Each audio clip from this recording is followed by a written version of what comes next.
When my friend and trainer noticed the look on my face, my pace slowed a little bit, and he said, "Eddie, you said you wanted change. Well, this is where change happens. Rise to the occasion." And that may not seem like much, but that moment embedded something very important into my brain. It connected those moments of suffering to the outcome I so desperately want, because as we all know when you're in it, it's easy to see the occurrence in a vacuum, to disassociate the pain with the result. Right, sometimes you even forget why you're doing it. Why put yourself through something when I don't know the rest of the world is at home watching the game or having a beer? And what he did making that statement was put what's important front and center. It's like, oh Eddie, you can have all those things, all of them, but this is the cost your call now that suffering takes on somewhat of a different shape. But it hurts. Well, of course it does. That's why very few people have the thing you want. That's why it's rare. That's why it means something. You know, some things are so simple that we have to step up a level beyond the excuses and the minutiae and the detail to understand desired result. Price tag for that result. Simple. This came to mind as I was thinking about this. Have you ever tried to open a beer bottle or a bottle of Coke? And you know, you use anything using a bottle opener, right? And you're like, man, this is putting up a fight. And someone laughs and tells you it's a twist off. That's what rationalizing discomfort is. It's like, well, I don't really have to, or maybe, you know, if I stop for a few minutes, or I don't even know if this is the right decision. And you know, all the stories and nonsense you tell yourself, when in reality it's like, if you want the thing, this is what it costs. If you want what's inside the bottle, stop creating all these unnecessary mechanisms to open it and twist the damn thing off. He said the same thing a few days later during a legs workout, doing some squats and lunges, and again right behind me. Eddie, you said you wanted change. Here is the change. Let's go. Let's say you. I think there's beautiful simplicity there, cuz if you don't want the change or the results, no problem, leave, go upstairs, put your feet up, have a coffee, enjoy. But if you do, again, here is the price, just like you're walking down the aisle at a grocery store, numbers on. Again, this is what it costs, and I think it's a beautiful reminder to take outside of fitness as well. Perhaps it's even why fitness is so important, because when you're physically tapped out but continuing on, you're doing it for a future return. You can see the unseeable. You are betting on the unknown. Same thing with a business that's taking forever or giving you issues or presenting obstacles. The brain goes, maybe this isn't for me. I'm not good. I'll do something else. But wait, know that hell you're going through is the cost of building a successful business. It doesn't mean you're in the wrong arena. It means you are closer than you think. As Eric said to me, this is where change happens. Do you want it or not? Do you want the business or not? Because this uncomfortable feeling, this unknown, this waking up with stress and tension, it's a lot for some people. It's why so many walk away. What are you going to do? Maybe you're fighting a different battle altogether. Health, diet, substance abuse. And you fell back on your old ways. You're looking in the mirror, disappointed. How again? How did I do this? But in reality, we're not perfect beings. You took a micro loss. You're not proud of it. Perfect now. What? This is where the change happens. What are you going to turn that pain into? Why not let it be the start of the best chapter of your life? Because it can be the reality. And this is no secret or surprise. Everyone falls, everyone, but what I've learned is how you see the fall is everything. What you turn the fall into is defining. See, every outcome is a fork in the road. It can be a reason to crumble or a reason to evolve. The world doesn't care. The world just gives you the pieces and invites you to make of them what you will. As was said while I was hiking up a mountain the other day, the mountain is indifferent, doesn't care, has no agenda. It just exists. It merely is. It's up to you to navigate. It's up to you to change, to become the type of person who can make ascent. So next time you find yourself in one of those spots, you know what I mean, the world pressing down on your shoulders, life feeling dark and heavy, maybe impossible, I want you to ask if you want what's on the other side. Because if you do, that discomfort does not mean you're further from glory. It means you are knocking on glory's door. You're paying the premium. You're putting yourself through a battle that most do not and will not fight. So you want change. Perfect. This is where change happens. Take a second and decide whether you're willing to rise up and seize it. One of life's greatest Lessons is that yesterday is only as powerful as we allow it to be yesterday, is an idea, a story, a movie that started and ended. Now it's quite possible that story or that ending is disappointing, or it hurts to look back on perhaps a reminder of something that wasn't ideal, something you want to break away from. So the question is, why do we give that old story power? Why do we relive it, create this self-inflicted wound? See, the past undoubtedly played a critical role. It brought you to where you are now. It in many ways shaped your worldview, constitutes your beliefs. It was the very road to this moment, and there's value in that. But imagine this scenario. Imagine stepping into your car, turning the keys, and thinking to yourself that you can, in this very moment, only drive down the roads you drove on yesterday, only associate with the street signs you know, the places you've already gone. Your reality now is determined by what you've already done, so adjust and get used to it. You would say, that's outrageous, right? Yesterday's path has nothing to do with where I'm going now. Just like a boat's wake trailing off behind, it has nothing to do with where it's going next. The person holding the wheel controls that. We are saturated with freedom. There is so much opportunity and possibility and potential in front of us that we fail to see because we can't stop thinking about that fictitious story we call yesterday. We confuse the path we took then for the one we need now, the wake from steering wheel. What is, and that story about what was the gateway to change, is unshackling ourselves from those imaginary monsters. And more often than not, the answer isn't in finding some solution, it's in cutting ties with those things that no longer serve us. Then we see the world as it truly is. Then we see the magic laid out before us, and I get that it's easier said than done. Leaving a part of us behind hurts, looking in the mirror and being vulnerable enough to say, I can be more than this. It's not easy, but it's possible, and everything starts with how we see ourselves. And when we remain captives to the past, everything about who we think ourselves to be is outdated. We're neglecting one of our superpowers, the perpetual ability to restart. And one of the most important conversations I've ever had was on this topic. Seemed trivial at the time, but I was having lunch with a friend, and we're talking, and I mentioned to her that I was full, and she goes, well, then why are you still eating? And I'm like, 'cause I paid for it, right? I wanted to get my money's worth. And she says in a very, pragmatic way, Eddie, just because you paid for it doesn't mean you need to eat it, right? It's a sunk cost. Why don't you move on? And the whole thing seems silly, right? It's like, yeah, if you're not hungry, don't eat, move on. But in the grand scheme of things, how many of us keep on consuming that which doesn't serve us? How many of us stay too long when we should be letting go? We let the path behind us dictate the one before us. See, there's a tendency to overvalue what we know, to feel so invested in how things are, even when we're not happy or it's not healthy, that we'll take the pain of now over the potential for something greater.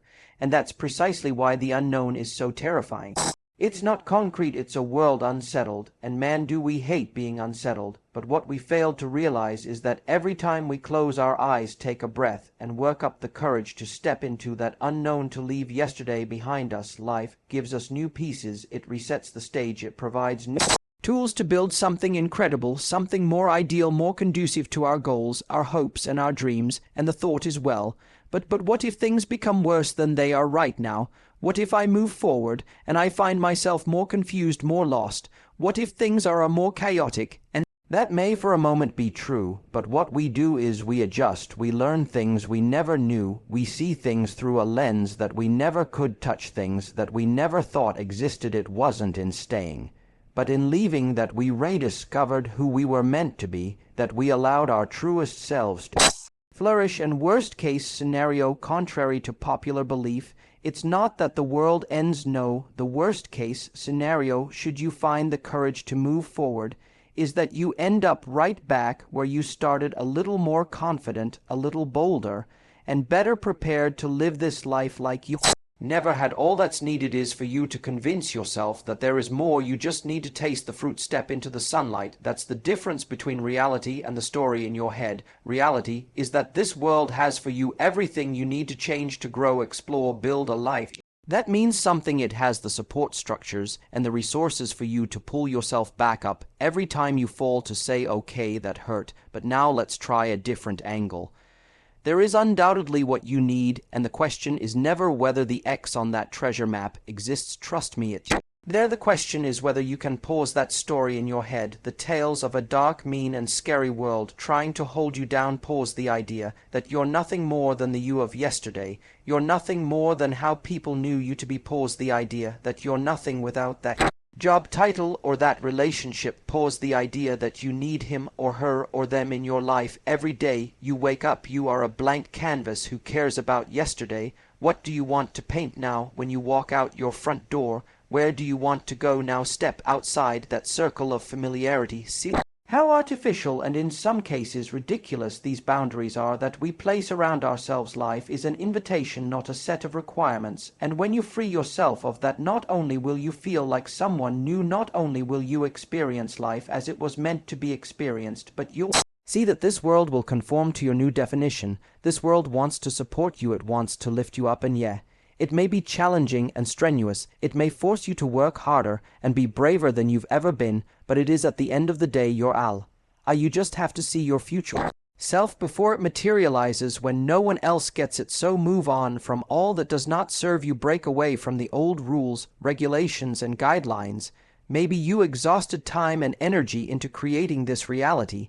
Maybe it feels like a monumental piece of your identity. Maybe right now is only security you have. Fine, but my hope is that you can respect it and walk away. See it as the sunken cost that it is. Just because you paid to get there doesn't mean you need to keep paying to make wrong decisions. Just because it took your time doesn't mean it's entitled to keep stealing your time. Just because it's part of your identity now doesn't mean it must be tomorrow. Just because it creates security doesn't mean it's right. Jails and steel bars are also incredibly secure. No, today we are breaking free, leaving the past in the past, and setting our sights on the horizon. Today is the end of yesterday and the beginning of the rest of your life. If you're lucky enough to be different, don't let go. I spend a lot of my time and energy exploring the power of perspective, how our reality is determined by how we interpret what's in front of us, how one person can look at one thing and see pain or a problem or a barrier, and another person can look at that exact same thing and see opportunity or a future win or a bridge to something better. And I think one of the best examples of this is how we perceive those qualities that make us unique, those things that put us in a different category. Maybe we're a little hesitant to fully embrace because they're not common, and when it comes to that which separates us from everyone else, well, I believe we have a decision to make. I'm going to go back to Robert Frost's fork in the road, right? He says, 2 paths diverged in a wood. I took the one least traveled by, and that made all the difference. On the surface, you could easily brush this off as trivial. It's like, oh nice, that's cute, he took the path less traveled by. But what does that mean? As it turns out, it means a lot. It means instead of burying what makes him different, he made it his battle cry. Instead of slipping under the radar and sneaking through life like so many of us do, he signed the dotted line for the pain of being a beginner, the struggle of being uncertain, the discipline and sometimes torturous road that is turning a passion into excellence, trading peace of mind for the pursuit of meaning in life, exploring what makes you unique. It takes courage. And in that message, he chooses courage because it's not just that you're alone. Taking that path means every step of the way, your mind screams at you reminders that you're alone. It's not just fighting traffic patterns. It's fighting your DNA. It's resisting that impulse to please, sit down, shut up, and blend in. So is it a trivial decision? I'd say not really. Maybe even the most important decision you can make, because I promise you it's not your commonality with those around you that will bring fulfillment, that will leave a mark on your life and the world that surrounds you. No, it's that thing that's unequivocally you, that's a little out there, that's somewhat strange, that you don't know why, but its gravitational force pulls and pulls and pulls. A tug of war where one side begs you to just relax, conform, do let begs you to never be laughed at or criticized, to take the easy road. Then you have the other side poking, prodding, asking you, hey, yeah, but what if you sacrificed the comfort of right now? What if you explored? What if you took that which you love and you ran with it? What if you worked for a delayed payday? What if for a moment in time when people ask you what the plan is, you have to look back and say, you know what, I'm not quite sure what I'm building, but I'll keep pivoting until it's so clear you can see it from the moon.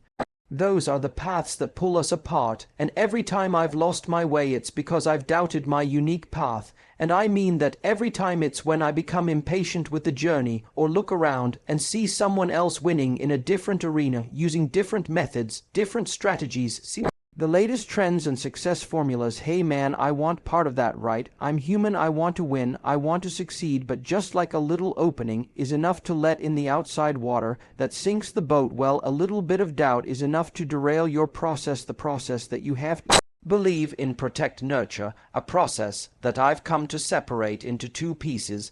Number one, believing that the exploration of that thing that makes you unique, it's valuable, that your abilities mean something, they're not inconsequential, they're not stupid or trivial or unnecessary. If it means something to you, it will most certainly mean something to others, and you bringing it to life not only helps yourself evolve, grow, flourish, it helps the world. You just have to believe that enough to bring it to life. That's number one. Number two, trusting that as long as you don't stop in pursuit of your unique self, you can't lose, you can't lose. And I don't mean continuing to ram a square peg into a round hole. I mean growing, learning, experimenting, seeing what works. There's a saying that when you hit a dead end, it's not that the goal or the dream should be abandoned. It means the plan needs to be changed or adjusted, and as you get better and more experienced and continually work to adjust your strategy and your plans, learn from your mistakes, it becomes a matter of time. You increase the odds with every step forward. Being different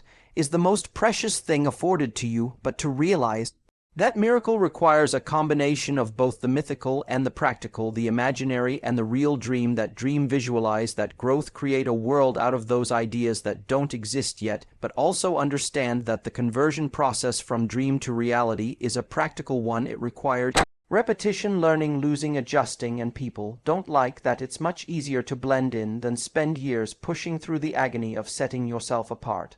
But it's worth it, and the evidence is so obvious, so plainly pointing to the fact that we only celebrate the outcasts, the crazy ones. We sit around campfires, listen to lectures, watch movies and documentaries about the people that had every reason to doubt themselves, but kept moving forward, about the people who could have swept their unique abilities under the rug, but instead used them as their foundation for everything, not being distracted by what's popular or how anyone else lives or operates, not seeking to be anyone but themselves, knowing that that is enough, knowing it's the seed to something precious. The only question is, will you provide the right conditions and nourishment for that little seed to grow? Will you do what so few people have the courage to do? Let their authentic selves shine through, let who they are emerge. Emerson has a quote. He says, to be yourself in a world that's constantly trying to make you something else is the greatest accomplishment. He goes on to say, my life should be unique. It should be a battle, a conquest, a medicine.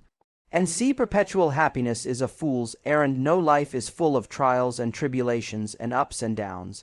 But fulfillment comes from that quest, for meaning, for more, for building something, for creating your unique self, a process, a pursuit that must be chiseled from stone. It's never given, provided it has to be found, taken, and as Emerson beautifully implies, now is the time. The question is, what are you going to make with this once in a lifetime opportunity? What will you make of the possibilities that only you know, only you understand, that only you can bring to life? Never doubt yourself or your gifts or the things that set you apart. You don't need everyone else to believe in them. You just need to convince yourself. Everything else, it falls right into place.